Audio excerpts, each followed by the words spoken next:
Bom dia, presidente. Muito bom te ver de novo. Obrigado pela entrevista. Esta entrevista é para o público brasileiro, mas também internacional. E todo mundo de fora do Brasil já sabe muito bem que você acredita que sua condenação é injusta. E vamos discutir isso muito daqui a pouco. Mas também muitas pessoas me perguntam sobre seu tratamento aqui na prisão. E você disse várias vezes que seu tratamento que você está recebendo das autoridades aqui na prisão é profissional e humanitário. Ainda está assim? Eu não sei o que é tratamento humanitário na prisão. Eu tô preso, tô numa solitária. A verdade é que é uma solitária, porque eu fico a maioria do tempo inteiro sozinho, eu recebo os meus advogados e só. E a família uma vez por semana. Eu não sei se isso é bom. O que me faz suportar tudo isso, sem ódio e com muita esperança, é que tem milhões e milhões e milhões e milhões de brasileiros que, mesmo em liberdade, vivem pior do que eu estou vivendo. Eu almoço, eu janto. Mas o Brasil é um país que você governou 8 anos, que tem muitos prisioneiros. Como pode comparar seu tratamento aqui, nesta prisão, para o tratamento para prisioneiros comuns, prisões comuns? O brasileiro ou a brasileira que mora numa palafita, ela não tem nenhuma cidadania. O cidadão que mora num quarto de 3x3 e ele é obrigado a almoçar, jantar, cozinhar, fazer sexo com a sua esposa, fazer as suas necessidades fisiológicas num espaço de 3x3, sabe? Ele não está vivendo melhor do que eu estou aqui. Então é por isso que eu me preocupo menos com a minha situação e muito mais com a situação de milhões de pessoas. Mas você não está sendo abusado, torturado? Pessoas estão perguntando veja, assim internacionalmente. Eu estou querendo saber disso. Não, faz muitos anos que nós brigamos para acabar a tortura. Agora a tortura é mais sofisticada. Ela é com base na delação premiada, onde as mentiras são contadas milhares de vezes ao mesmo tempo e as pessoas, às vezes, ficam 2 ou 3 anos presos até dizerem o que o promotor ou o delegado quer ouvir. Eu poderia citar como exemplo a delação do Palocci, em que ele está mentindo da forma mais, sabe, é quase que uma coisa inexplicável. Você pega o Léo, que está preso aí tentando contar mentiras o tempo inteiro, e a senha é tentar falar do Lula. Isso já faz 5 anos. Você sabe que eu estou aqui, em que nem o juiz, nem o procurador, nem o delegado da Polícia Federal que fez o inquérito tem nenhuma prova contra mim. Eles sabem que o apartamento não é meu. Eles sabem que a chácara não é minha. Mas eles contaram uma mentira. Estão maltratando pessoas. Sim, ainda hoje isso continua. Está acontecendo para você? Essa é uma certa... Não, eu até brinco com meus advogados que eu gostaria de fazer uma delação. Fazer uma delação contra o Moro, uma delação contra o TRF4, fazer uma delação contra o delegado que fez o inquérito mentiroso, fazer uma delação contra o Dallagnol. Sabe, eu gostaria, mas ninguém aceita a minha delação. Tá Vamos ver se você consegue publicar uma parte da minha delação aqui. Daqui a pouco. Porque há uma coisa, Glenn, há uma coisa que é preciso ficar claro. Me parece que essa frase é de um filósofo inglês, eu não sei o nome, de que a desgraça da primeira mentira é que você passa o resto da vida mentindo para justificar a primeira mentira. Você está lembrado, não sei se está lembrado, quando eu fui fazer o primeiro depoimento para o Moro. Na frente do Moro eu disse, você está condenado a me condenar. Porque é a quantidade de mentiras que vocês contaram. Sabe, num acordo feito entre a Lava Jato e a imprensa brasileira, porque a Lava Jato não seria o que é se não fosse a cobertura da imprensa, um conluio entre os meios de comunicação televisado, rádio e jornais, em que você tinha praticamente editores em cada jornal para receber as matérias em primeira mão antes dos advogados. Antes dos advogados de defesa receber qualquer notícia, a imprensa recebia. Então, graças a esse conluio, você construiu uma mentira. Então eu fico pensando todo dia e toda hora o seguinte: como é que a Globo vai utilizar o Jornal Nacional para dizer erramos, no caso do Lula? Na entrevista que eu fiz com você em 2016, você criticou duramente o Lava Jato, insistindo que era seletiva, uma operação dedicada a destruir o PT, como você disse agora também, mas depois disso, a Lava Jato colocou na prisão o Eduardo Cunha, que estava liderando o processo do impeachment contra Dilma, também assim como Michel Temer, que se tornou presidente, depois o Dilma foi impeachmentada, mas agora ele solta, mas voltou, depois solta, mas pelo menos está sendo processado, como Sérgio Cabral, o governador do Rio de Janeiro, e agora está agressivamente atrás do Aécio Neves, o adversário do centro-direita de Dilma na eleição de 2014. Depois de tudo isso, você ainda acha que Lava Jato foi criado só para destruir o PT? Gley, deixa eu lhe falar uma coisa. A Operação Lava Jato, ela foi seletiva durante grande parte do seu funcionamento. Você que é um jornalista estrangeiro e que pode fazer uma investigação com isenção, faça uma investigação quem foram os doadores do PSDB e quem foram os doadores do PT. Quanto recebeu o PSDB e quanto recebeu o PT. E os outros partidos, façam um estudo profundo, sabe, de forma isenta, e você vai perguntar por que só o Vacari foi preso por conta de finança partidária. Cadê os outros tesoureiros de outros partidos políticos? Mas a Aécio não está sendo processado? Mas a Aécio não era tesoureiro de campanha. Eu estou falando das contas da campanha para mostrar que houve um processo inicial de perseguição ao PT. Por quê? Porque era preciso tirar o PT do governo. E como eles não tinham conseguido tirar o PT do governo durante praticamente 4 eleições, era preciso criar condições objetivas para criar uma animosidade contra o PT. E, historicamente no Brasil, e acho que no mundo inteiro, essa animosidade ela cresce quando você acusa alguém de corrupção. Tá? Então, veja, para ficar muito claro, eu acho que se alguém roubar, deve ir para a cadeia, sendo do PT ou não sendo do PT, sendo católico ou evangélico. Sabe? Roubou, tem que ir para a cadeia. Julgou, apurou, sabe? Provou que roubou, vai para a cadeia. Esse é o Estado de Direito que nós queremos construir. Agora, o que eu estou desafiando são as pessoas que me prenderam, sabe? A mostrarem ao mundo uma única prova contra mim. Eu não estou pedindo nada. Mas você concorda que agora o Lava Jato está atrás de outros políticos, inclusive seus adversários na centro-direita? Gley, a Lava Jato, aos poucos, ela foi se transformando numa operação política a benefício de quem dela participa. Eu vou te fazer uma sugestão. Uma denúncia que você pode ajudar a investigar.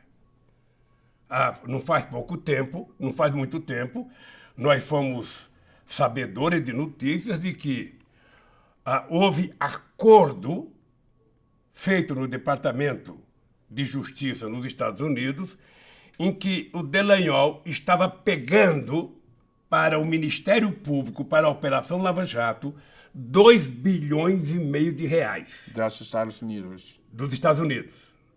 Tá? Depois saiu uma matéria com autorização, assinatura do seu Moro, sabe, autorizando mais 6 bilhões e 800 milhões da Odebrecht, feito aqui no Brasil.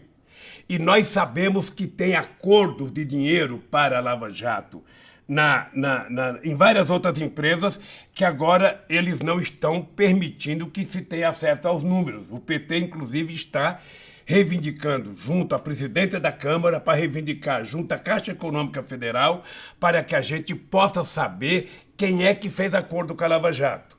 Tá bom. Ora, na verdade, quando alguém faz um acordo desse e quer pegar 2 bilhões e meio de reais, ou 13 bilhões de reais, ou 6 bilhões de reais, essa pessoa está construindo uma máquina política, está formando uma quadrilha. Tá bom, quero te prometer que estamos já trabalhando com essas questões, investigando... Mas deixa, Gleice, Não, só para não parar pela metade, só concluir. dizer o seguinte, olha, Tá. olha, tudo que eu quero é que seja julgado o mérito do meu processo. Eu não quero nada mais do que isso. Eu queria que em algum momento os juízes se preocupassem em ter leitura das provas, tanto de defesa quanto de acusação. Você sabia que eu tive 73 testemunhas e que o Dallagnol não compareceu em nenhuma audiência? Ele criou aquela mentira do PowerPoint e desapareceu. Ele só fala com a Mira Leitão na Rede Globo de televisão e de vez em quando dá uma entrevista. E deve estar fazendo palestra para ganhar dinheiro. Sabe? Então, o que eu quero não é a convicção dele, o que eu quero é uma prova. Ora, se ele provar que eu tenho o que ele acha que tem, ora, não custa nada, eu estou desmoralizado perante a opinião pública. Não podemos resolver isso agora. Você tem suas acusações, quando- mas é uma Quando questão o PT das denunciou, provas. só para você saber, quando o PT denunciou o fundo do Dallagnol, o Dallagnol foi na Caixa Econômica e assinou um documento, sabe, para ser assenhorado o fundo. Ou seja, eu estou condenado sem ter nenhum fundo, sem ter nenhum dólar, nenhum real, e ele está livre, sabe, tentando pegar 2 bilhões e meio de dólares. Nós fizemos a denúncia ao Conselho Nacional do Ministério Público. Sabe quem vai julgar? O Conselho. O Conselho tem quem? 8 membros do Ministério Público. Então o resultado, qual vai ser? Qual é a dúvida? Durante a eleição de 2018, nós passamos um ano tentando te entrevistar, assim como outros jornalistas, mas nenhum jornalista foi autorizado a te entrevistar, apesar do fato que os presos mais violentos do país, inclusive nem o chefe do traficante do Rio de Janeiro, foram entrevistados na prisão. Mas agora que a eleição terminou e Bolsonaro ganhou, de repente o judiciário está permitindo alguns jornalistas, o Folha, o País, o Kennedy Alencar para a BBC, nós permitido te entrevistar. Como você explica isso? Grey, eu tenho clareza de que tudo o que aconteceu neste país em função da Lava Jato foi para impedir que o Lula fosse candidato a presidente da República. Hoje eu tenho muita clareza. Da mesma forma que eu tenho clareza que o Departamento de Justiça dos Estados Unidos está por detrás disso. Da mesma forma Tem evidência para isso? Hein? Tem evidência? Tem Eu provas? tenho só convicção. É por tudo. Da mesma forma que eu tenho, sabe, hoje, muita certeza de que o pré-sal está, sabe, envolvido em tudo que aconteceu comigo e com a Dilma. Ou seja, o golpe, a minha prisão, as denúncias. Veja, porque a Lava Jato ela poderia ter tido um papel importante punindo o empresário se é que ele roubou, mas permitindo que a empresa continuasse a gerar empregos, a pagar salário. Que a Petrobras não fosse quebrada, não fosse vendida, não fosse repartida como eles estão fazendo. Então, hoje eu tenho clareza que a liberação de eu dar entrevista, primeiro eu agradeço a vocês que reivindicaram na justiça.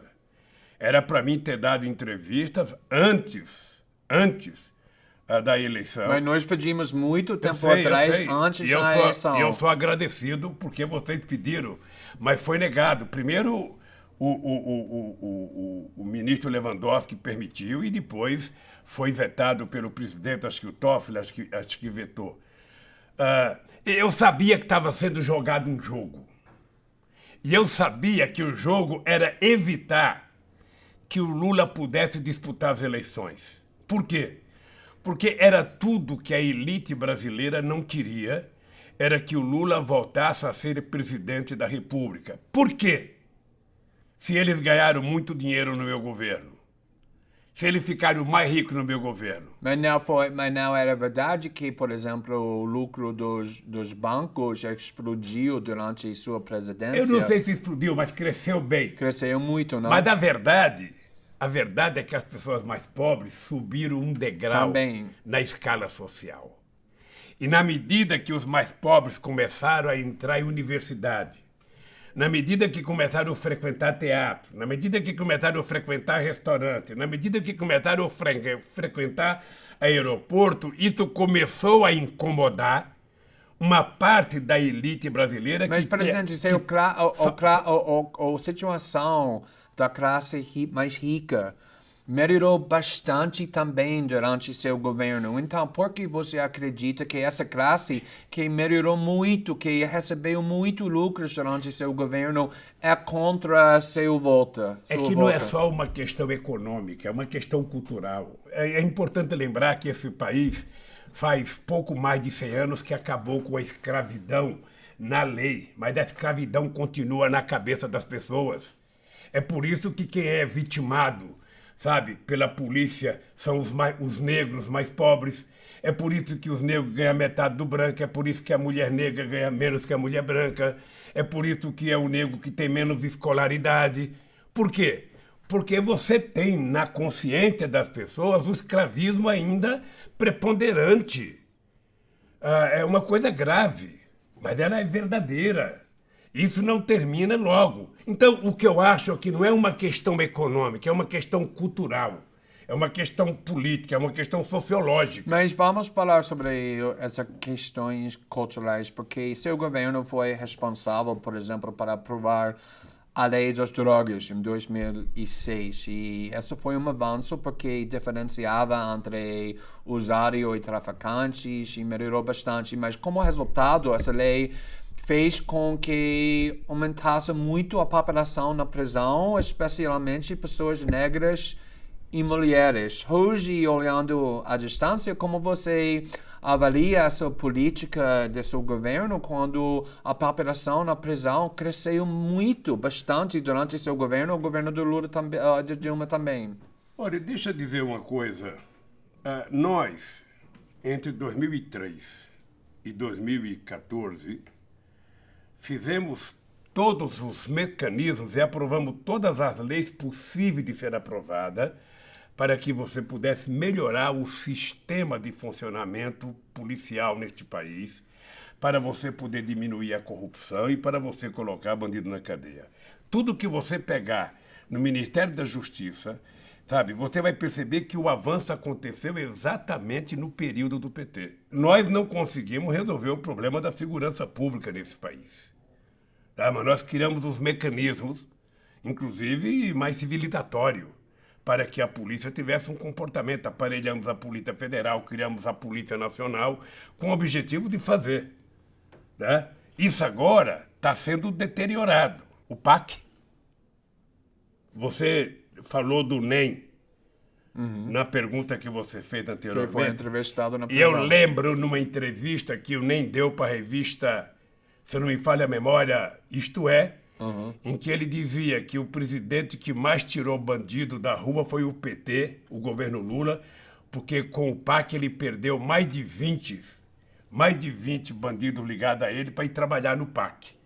Então, se você quiser diminuir a violência, não é distribuindo armas, é distribuindo educação, distribuindo emprego, distribuindo salário, distribuindo oportunidade, distribuindo sonhos e esperança. Mas isso funciona durante seu governo porque o problema é para o grande porção da população era que a violência, o problema de crime cresceu durante o governo do PT. Por causa disso, o Bolsonaro conseguiu explorar essa problema. Não é verdade não que o problema do PT. Não cresceu no governo do PT.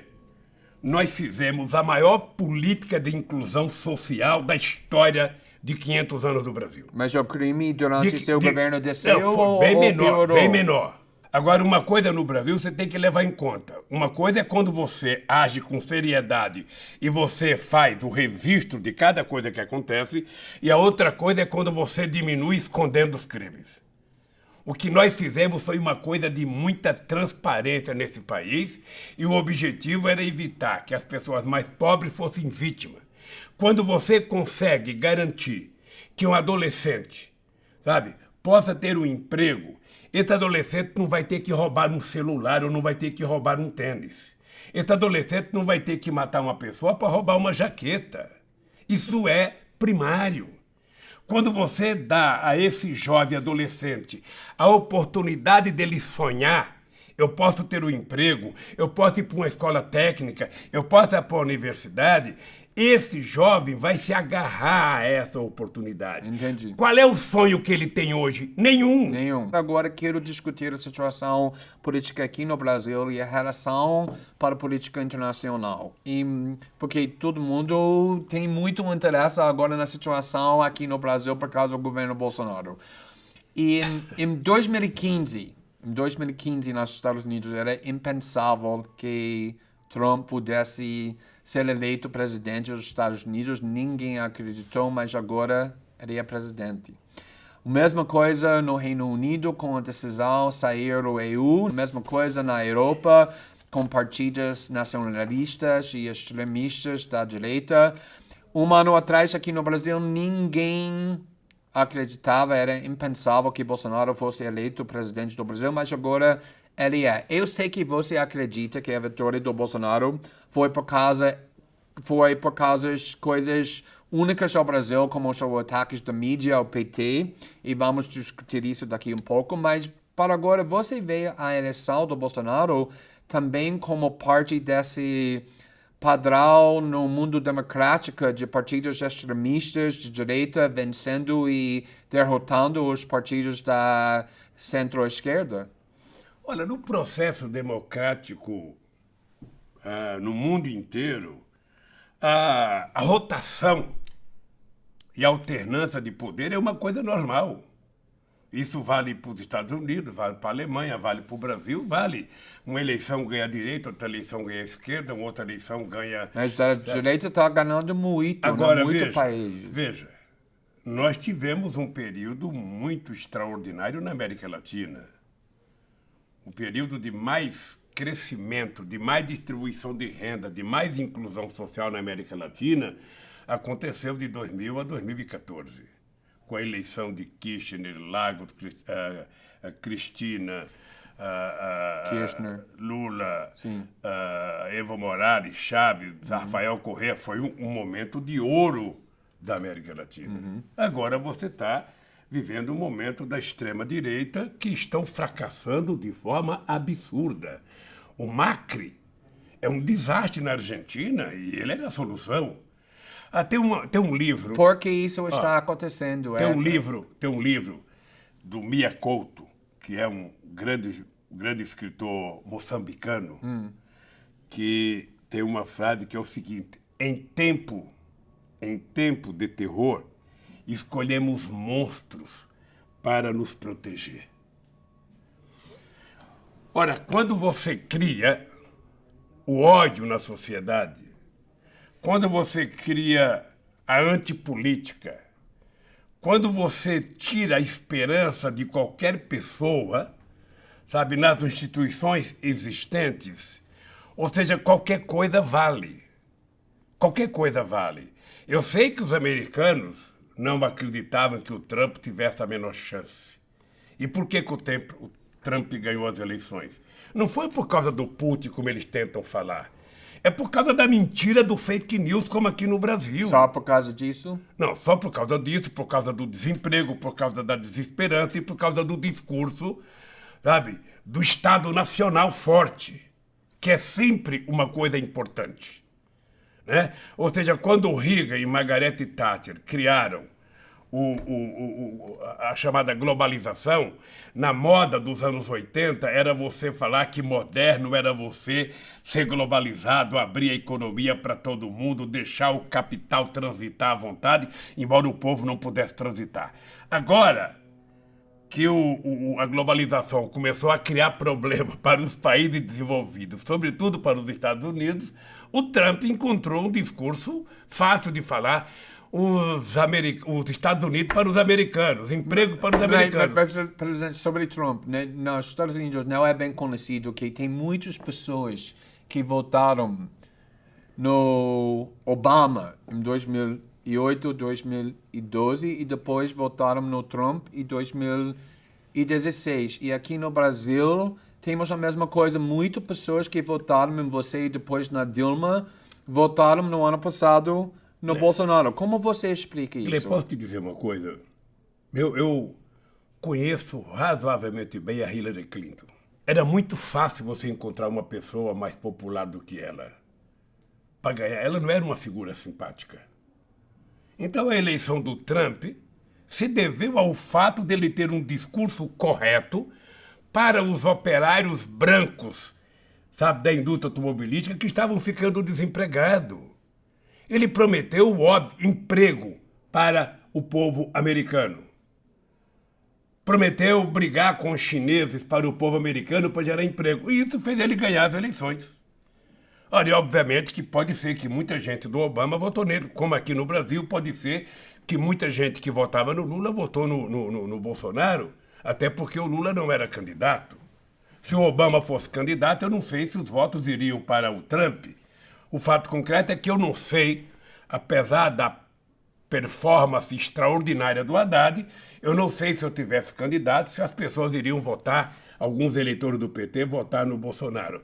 O dado concreto é que... Eu conheço muitas pessoas que votaram em você, depois na Dilma, depois no Bolsonaro. Então, talvez se eu fosse candidato, essas pessoas não tivessem votado no Bolsonaro. Porque, Glenn, você é jornalista e você sabe o que aconteceu no Brasil. Primeiro, você no Brasil sempre cria a política do pensamento único.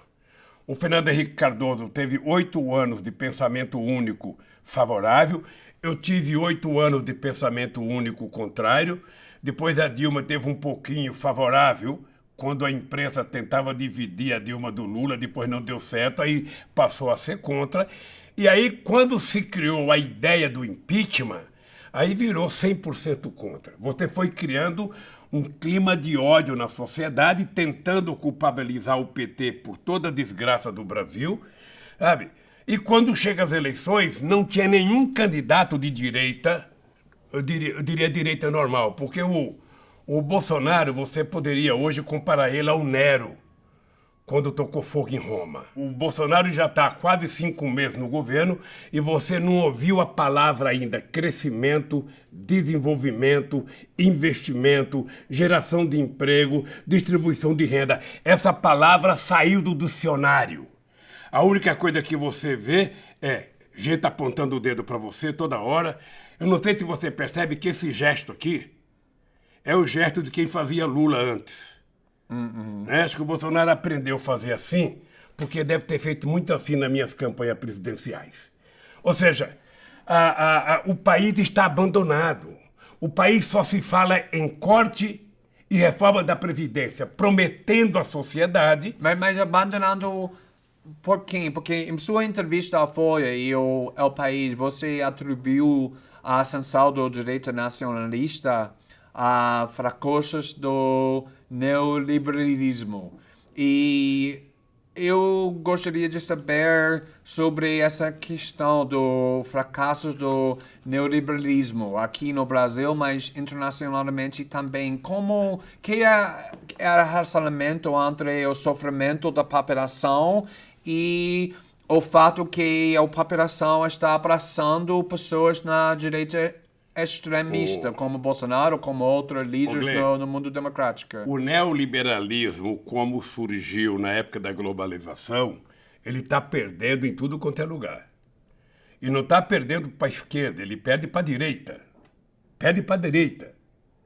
Tá? Como perdeu para o Hitler, como perdeu para o Mussolini. Ou seja, nós tivemos 2 exemplos agora, que foram Espanha e Portugal, em que a esquerda voltou a ter uma ascensão no processo eleitoral. Mas mesmo na Alemanha, sabe, a Angela Merkel, que é uma senhora política muito forte, Ela hoje, se não fosse os acordos com o SPD, ela não governaria a Alemanha. Mas também lá a direita extremista está crescendo. Eu sei, está crescendo no mundo inteiro, mas veja, eu acho que é um alerta para a esquerda. Tá? A direita não vai... Pode ficar certo que depois do Bolsonaro, que depois do Macri, a Cristina vai ganhar as eleições na Argentina. Pode ficar certo que aqui no Brasil a esquerda vai ganhar as eleições aqui na próxima eleição. Pode ficar certo que se o Evo Morales for candidato, ele vai ganhar na Bolívia.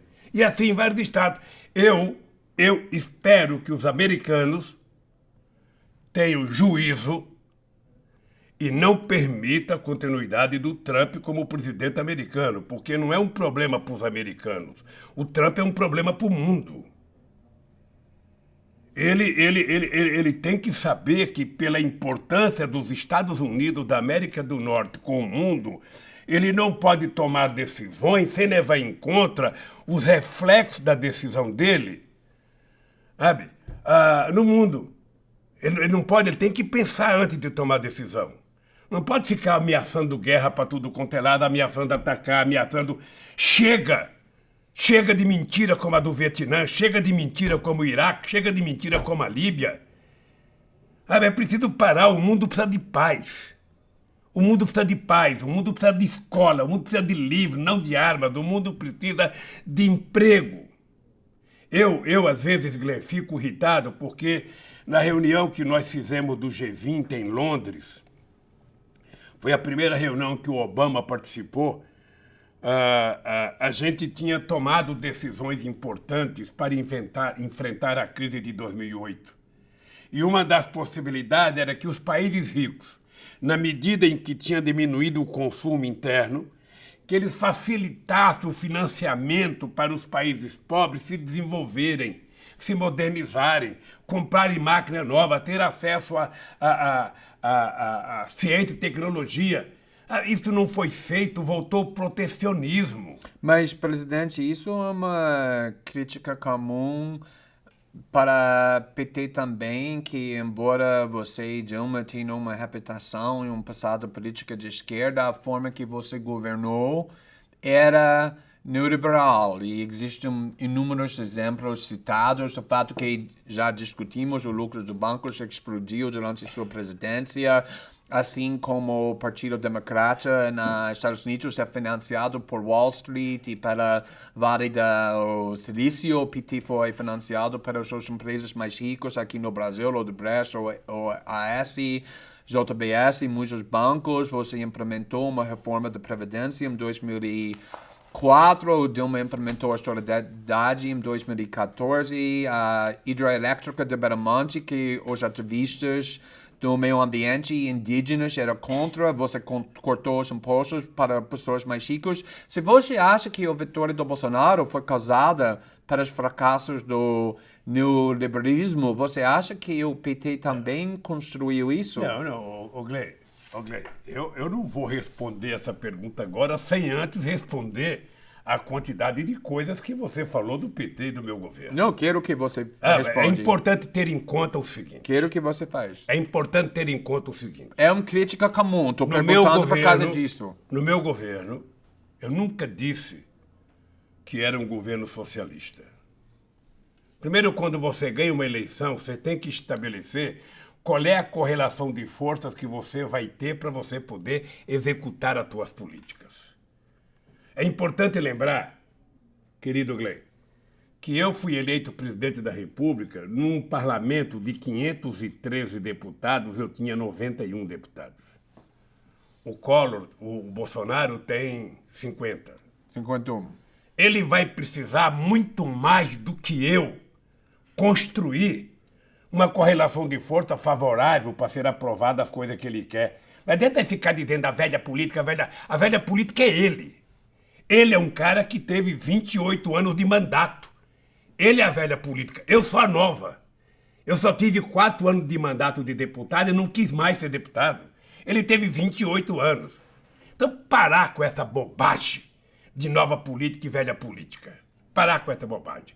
Quem quer governar, governa com o que tem. Eu governo o país que eu tenho. Eu não governava a França, nem a Alemanha, nem os Estados Unidos. Eu governava o Brasil. E quando eu cheguei no governo, tinha 54 milhões de pessoas que passavam fome, que não tomavam café de manhã.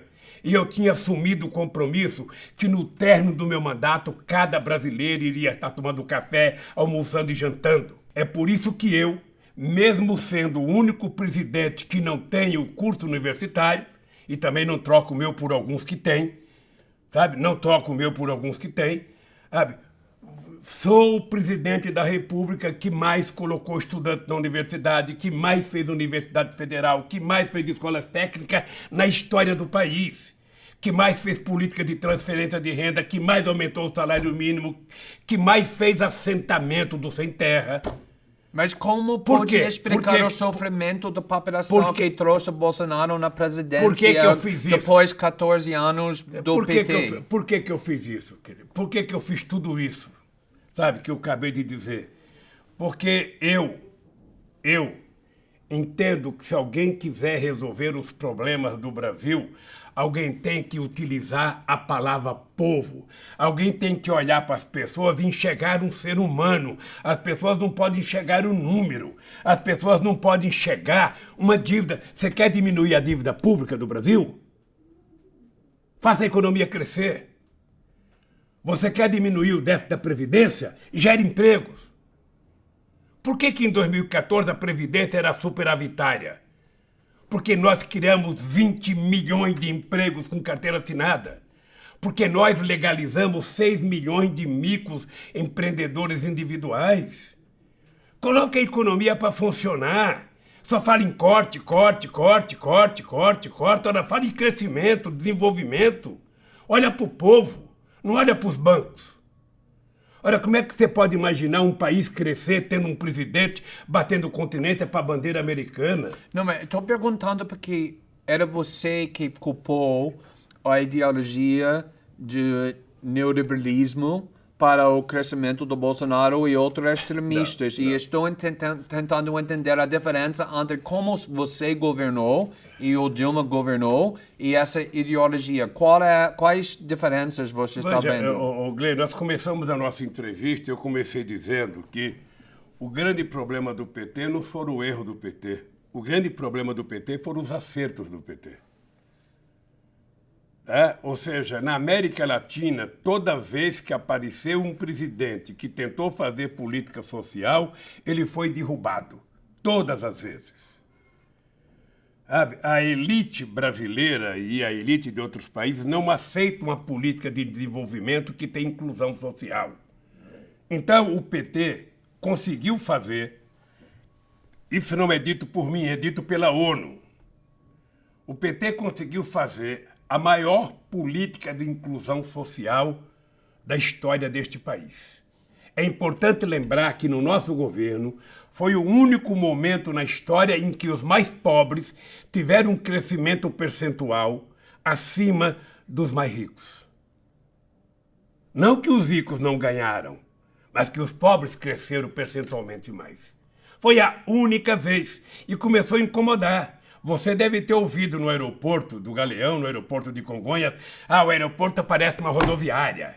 Tá cheio de pobre aqui andando, gente que não sabia nem frequentar aeroporto. Então, por que tem tanta raiva deste país que deixa trouxe o Bolsonaro da presidência? Mas vamos ver. Você é a oportunidade que eu tenho de fazer o povo brasileiro entender o que aconteceu. Veja, vamos pegar o Bolsonaro. O Bolsonaro teve 39% dos votos totais, não dos que votaram, dos votos totais. 39%. No primeiro turno? Não, no segundo turno. Se você fizer a somatória, ele teve 57% dos votos válidos, mas teve 39% do total de eleitores. Mas ganhou com margem grande. É um terço, ou seja, ganhou as eleições. Ganhou as eleições, margem grande. Mas você tem uma maioria de pessoas que não votaram. Não votaram nele. Tudo bem? Tá? Pois bem. Por que votaram nele? Votaram nele, eu disse a frase para você e vou repetir aqui. Em tempo de terror, muita gente escolhe um monstro para se proteger. E as pessoas preferiram acreditar numa mentira chamada Bolsonaro num homem que pregava o ódio, num homem que pregava a violência, num homem que não gostava de negro, num homem que não gostava de homossexual, num homem que não gostava de mulher, num homem que não gostava de pobre, um homem que falava que tinha que matar, sabe? E votaram nele. Por quê? Porque do outro lado era o PT, e o PT era o demônio. Quem sabe... Você veja uma coisa, Glenn. Eu, quando perguntado, sabe... muitas vezes eu dizia, foi Deus que não quis que eu ganhasse as eleições em 89. Por quê? Eu perdi em 89, perdi em 94, perdi em 98 e nunca fiquei zangado. Você nunca me viu nervoso porque perdi. Eu ia para casa me preparar para outra. Então, o ódio começou com a vitória da Dilma em 2014, não, começou com as manifestações de 2013 e foi consolidado com a derrota do Aécio, que começou a pregar a queda da Dilma, o ódio. E eles não conseguiram aceitar essa perda. Mas quero perguntar, porque isso é bem importante que você disse agora, que o PT é demônio, ódio contra o PT, porque tem uma crítica comum que estou ouvindo frequentemente sobre a sua estratégia durante a eleição de 2018, especificamente que você fez tudo o possível para enfraquecer a candidatura presidencial de Ciro Gomes, da centro-esquerda, que muitos acreditam que tinha uma chance muito maior de ganhar do Bolsonaro do que o candidato que você escolheu do seu partido, Fernando Haddad, por causa da raiva e ódio que existe no Brasil em relação ao PT, porque Haddad era desconhecido fora do São Paulo. E no primeiro turno, para a audiência internacional, Haddad fica em segundo lugar. E no segundo turno, Bolsonaro derrotou seu candidato do PT por uma grande margem. E esses críticos falam que você preferia perder para Bolsonaro, mas manter o controle da esquerda com o PT, do que ter uma melhor chance de derrotar Bolsonaro, se isso significasse deixar um outro partido do Ciro representa a esquerda. Essa crítica não é válida. Você acredita nisso? Eu estou perguntando se você acha. Se você acredita. Sabe por quê? Eu vou falar que eu sei. Eu sei que seu candidato, que você transferiu muitos votos para deixar ele chegar no segundo turno, perdeu para grande margem de Bolsonaro. E estou perguntando se isso era a estratégia certa. Eu vou tentar falar. Veja, a minha estratégia, a primeira estratégia minha, o que você está falando eu vivi em 89. Em 89, o Brizola, sabe, de quem eu tenho muita boa recordação, achava que ia ser presidente. O Brizola votou do exílio presidente da República. E quando teve as eleições, fui eu que fui para o segundo turno. Você sabe que o Brizola chegou a pedir para que eu e ele desistíssemos para apoiar o Mário Covas? Eu falei, Brizola, mas se o povo quisesse votar no Mário Covas, teria votado. Por que não votou? Como é que eu vou ficar agora com os eleitores que votaram em mim? Eu vou desistir para apoiar o Mário Covas que perdeu? Ora, se o povo queria votar no Ciro no segundo turno, por que não votaram no primeiro? Porque você transferiu seu apoio para Haddad e não para Ciro. Não. E porque seu partido impediu ele também ser parceiro com PSB, abriu mão para a possibilidade de ser governador de Pernambuco por causa desse candidato muito popular do PT. Você sabe todas as críticas. Veja, o Ciro reclama porque o PT fez articulação política para trazer o PCdoB e PSB. O que ele queria que o PT fizesse? Que o PT, sabe, não fizesse nada? Ele queria que o PT não conversasse com o PSB? Mas foi você que disse que o PT é demoníaco, que era atacado muito. Deixa eu falar, o Ciro tem que aprender uma coisa. Isso em política é importante. Se você um dia for entrar na política, aprenda isso. Se você quiser que alguém goste de você, você precisa aprender a gostar da pessoa. Se você quiser que alguém te respeite, você precisa respeitar as pessoas. Olha, se o Ciro queria de verdade o apoio do PT, ele poderia ter conversado com o PT. Eu vou lhe contar uma história que você não sabe e que ninguém nunca contou para ninguém, porque o Ciro nunca contou. Uma vez o Mangabeira Unger vai no escritório e fala assim para mim, olha, nós fizemos uma reunião com o Haddad e o Ciro e nós conversamos Haddad ser vice do Ciro. Eu falei para Mangabeira, ô Mangabeira, você não acha que antes você deveria ter conversado com o PT? Ora, eu perdi 4 vezes, até chegar lá. O Ciro já perdeu 3, quem sabe ele perca mais uma. Se o Ciro quiser aliados, ele tem que saber conversar. Ele tem que saber convencer as pessoas. Ele tem que assumir compromisso programático. Tudo bem, com certeza o Ciro vai ouvir isso e... Não, eu acho, veja, o Ciro sabe da relação que eu tenho com ele.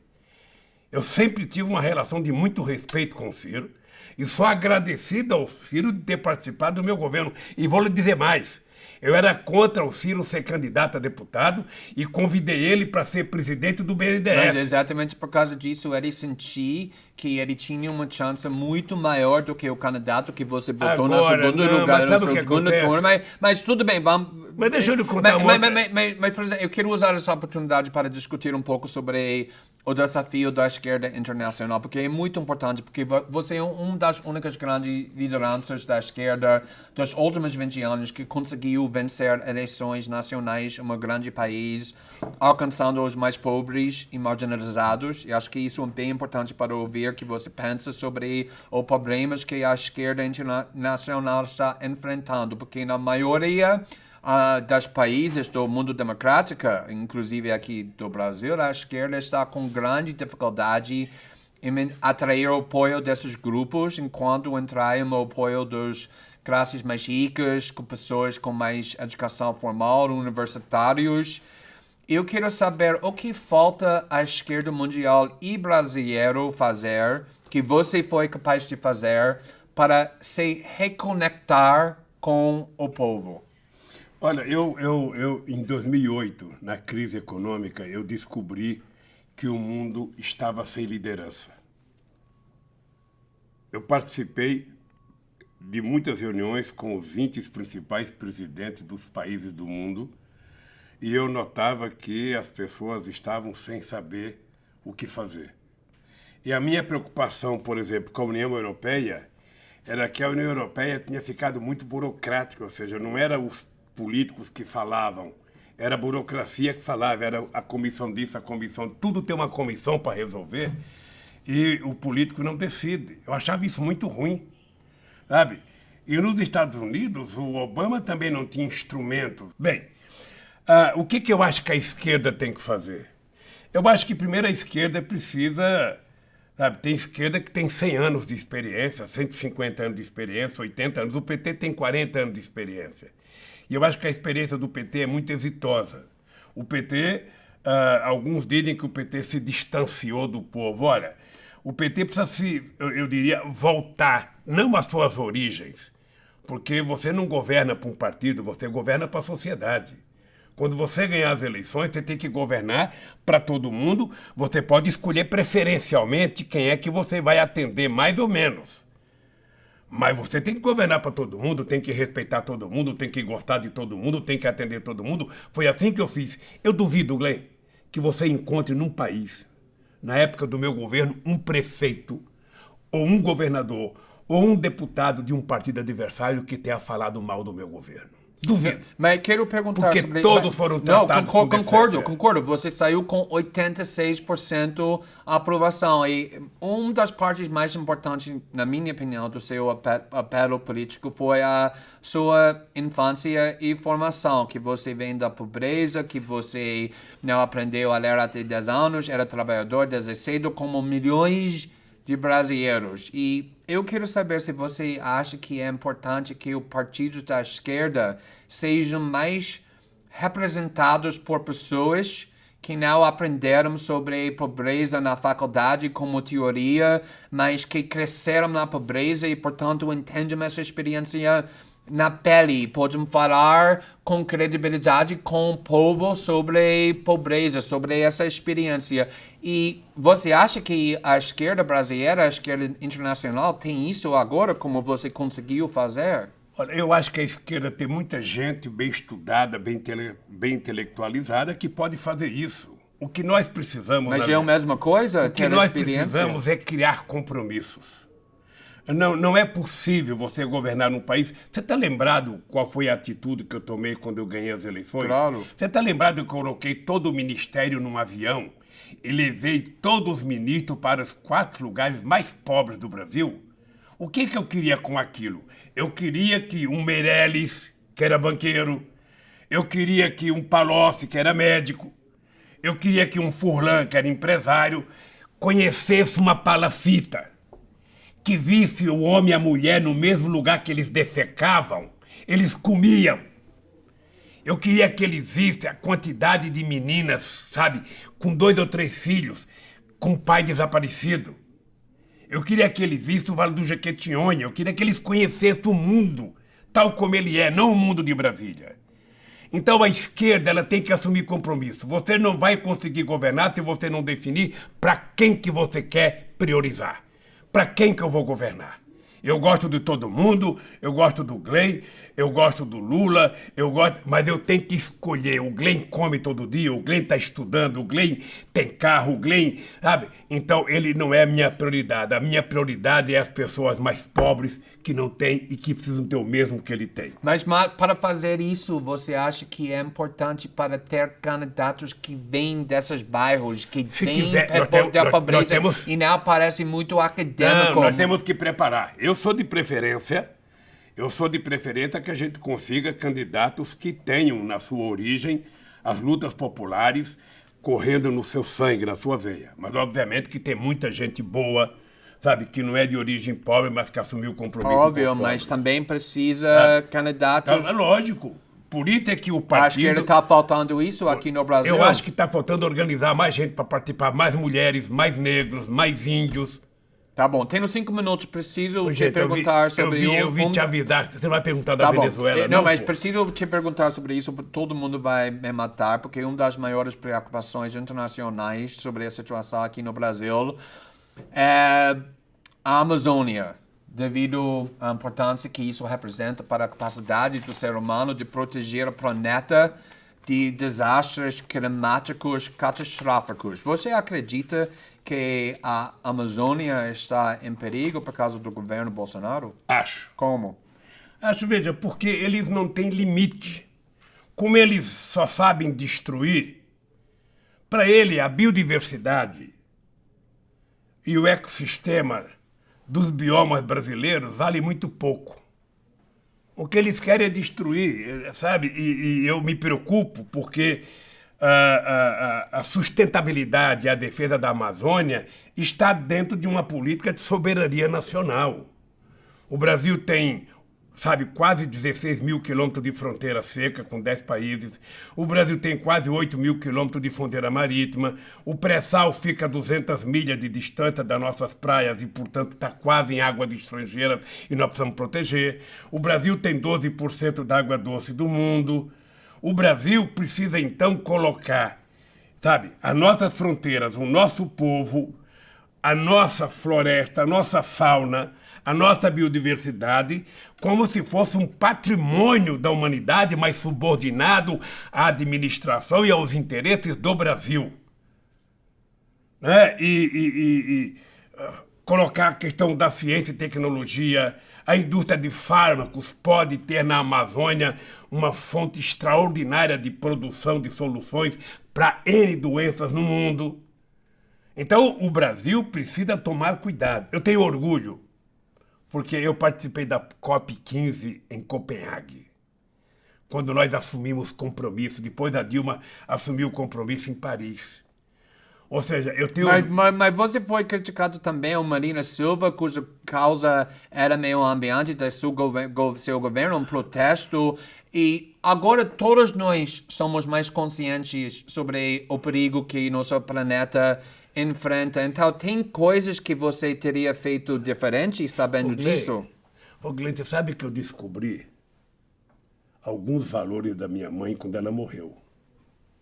Eu não sabia que eu gostava tanto dela. O fato da Marina ter feito uma crítica... A Marina foi ministra do meio ambiente. E deixa o seu governo. Ela foi ministra durante 5 anos. Ela não pode reclamar. Ela foi ministra. Não era eu que induzia ela. Era ela que me induzia a colocar em prática as políticas, sabe, de ambientalistas, ou seja, obviamente que nós não fizemos tudo, mas eu duvido que alguém tenha feito tanto que nós fizemos. Tá bom, com permissão com a polícia, que eu tenho mais um minuto e tenho mais uma pergunta. Ele te dá uma colher de chá, você não vai perguntar da Venezuela, pô. Não, já discutiu isso, acho que com Kennedy, mas eu quero, na realidade, perguntar sobre o juiz Moro, porque ele é o juiz que te condenou e te botou nesta prisão onde estamos, que se tornou inelegível para concorrer ao presidente. E foi depois tudo disso escolhido por Bolsonaro para ser ministro de Justiça, uma escolha que muitos consideram suspeita, sem não corrupta, ainda que a sentença de condenação tenha sido confirmado num tribunal superior. Esta semana tivemos uma nova revelação que Bolsonaro disse que prometeu a Moro a primeira vaga no STF. Como você vê essa nova revelação em relação do papel de Moro em seu processo criminal e o fato que você está aqui na prisão? Tem mais uma revelação de ontem que você não deve saber. A ministra que me condenou no segundo processo, ela disse num debate ontem em Curitiba que ela copiou a sentença da minha condenação da sentença do Moro. Ou seja, deixa eu dizer uma coisa para você, olhando para você com muita seriedade e responsabilidade. O Moro é mentiroso. O Moro é um subproduto da Rede Globo de televisão e dos meios de comunicação. Ele, como ninguém, planejou com o Estadão. Ele visitou todos os meios de comunicação antes de começar a Operação Lava Jato. E ele tinha dito, num artigo que ele escreveu, sabe, que o sucesso de qualquer operação dependia da imprensa. Um juiz que depende da imprensa para condenar não é juiz. Um juiz, para condenar, ele tem que condenar em função dos autos do processo, em função das provas, contra ou a favor que ele tenha. Então, eu vou dizer para você aqui em bom som, ele é mentiroso, Dallagnol é mentiroso, o delegado que fez o inquérito meu do apartamento é mentiroso, e o TRF4 mentiu a meu respeito. Não pensa que eu estou dizendo isso com prazer, não, porque eu sei quais são as consequências para mim. E para mim, tudo que eu desejo é que o Moro faça um discurso todo dia. Quanto mais ele falar, mas ele vai se comprometer. Ele não nasceu para fazer algo além de ler o Código Penal. Então, você sabe que eu tenho um compromisso de vida. É de provar que essa gente mentiu a meu respeito. Tá bom. Eu estou preso aqui há 1 ano e 2 meses, sabe? Tô muito... Todo dia eu faço um exercício para me controlar, para não ficar com raiva. Estou vendo o Brasil sendo destruído, estou vendo a soberania nacional, estou vendo os militares se entregarem, sabe? A críticas estapafúrdias, ou seja... sabe, é um negócio assim que eu não consigo imaginar aonde nós chegamos. Esse país, em 2008, tinha um compromisso de ser a 5ª economia do mundo. Esse país virou coqueluche no mundo. Esse país é o país responsável de fortalecer o Mercosul, criar o Unasul, criar a CELAC, criar os BRICS, criar o IBAS, fazer reunião entre mundo árabe e América do Sul, fazer reunião entre mundo árabe, entre África do Sul e América Latina, entre país africano e América Latina. O tempo está acabando, então... Deixa eu lhe falar uma coisa, querido. Deixa eu lhe falar uma coisa. Sabe, esse país está jogando fora tudo que foi construído e agora está jogando fora o sonho com esse corte nas universidades.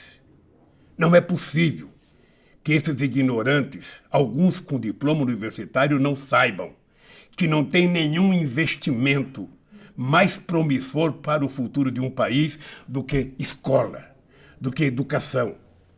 E foi isso que nós fizemos, é isso que eles estão destruindo. Então o povo só tem um jeito, é reagir. Ele não foi eleito para destruir o Brasil. Ele não foi eleito. Aliás, ele não participou de nenhum debate, ele não tem programa, ele não tem nada. Ele não tem nada. Tá bom, presidente, precisamos então, concluir. Você não vai então, ser preso. Eu quero te agradecer. Você não vai ser preso, não. Eu é que posso ficar mais um pouco aqui. Você vai ser solto daqui, pode ficar tranquilo. Tudo bem. Eu só quero que você saiba o seguinte, ó. Eu vou fechar uma pergunta que você não fez, eu vou dizer. Acho que não é correto